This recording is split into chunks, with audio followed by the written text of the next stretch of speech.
Exactly 2 years after that first experience you just described for us, you had an experience in Gulf Breeze, Florida. Will you tell us about that? It was a training event for about 60 people near Pensacola on a beach, and for a weekend. And so we're out there and we're doing the protocols, and we go out, and of course, a large group of people, and we're on a parking area by a beach. I think it was a state beach. And after we'd done the initial meditation, we're just, up looking and, see what's going, if we've invited them. And suddenly there are 4 ET crafts that they don't move in, they materialize in the sky right there. And of course, back then in 1992, we didn't have very good cameras. We didn't have night vision.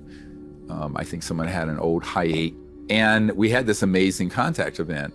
The part that most people don't know is that simultaneously, the ETs were teleported into the parking lot, but not quite 3D, but in a way you could see them almost like a hologram. And they were setting off detectors and car lights. Subsequently, that event, someone got a picture of one of these, and it was on a photograph, and it was on the front page of the Pensacola paper the next day.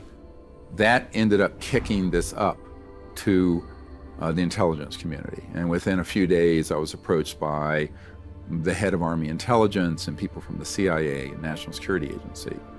And a lot of people don't know that the whole Project Starlight, which was the code word for us briefing President Clinton and the CIA director and Lawrence Rockefeller and other people, that was an outgrowth of a successful mass witness CE5 event that made it into the media.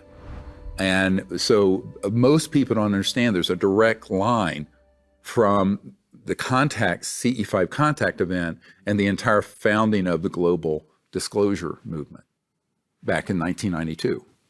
That just taught me a lot about the connection, because I was wondering how that happened. That makes a lot of sense now. Yeah, and so what happened, I get invited to this conference going on in Atlanta in April. This was March of 92.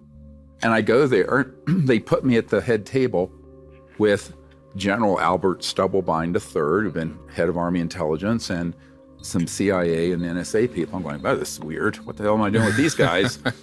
And that's when they take me into a hotel room later that night and very aggressively basically say, what the hell do you think you're doing? Because those projects understand the power of consciousness and of mass consciousness, and that the Rosetta Stone of contact has to do with thought, a consciousness, expanded consciousness, remote viewing, and these protocols. And they were not happy that we were doing this without their permission. It was a very interesting conversation.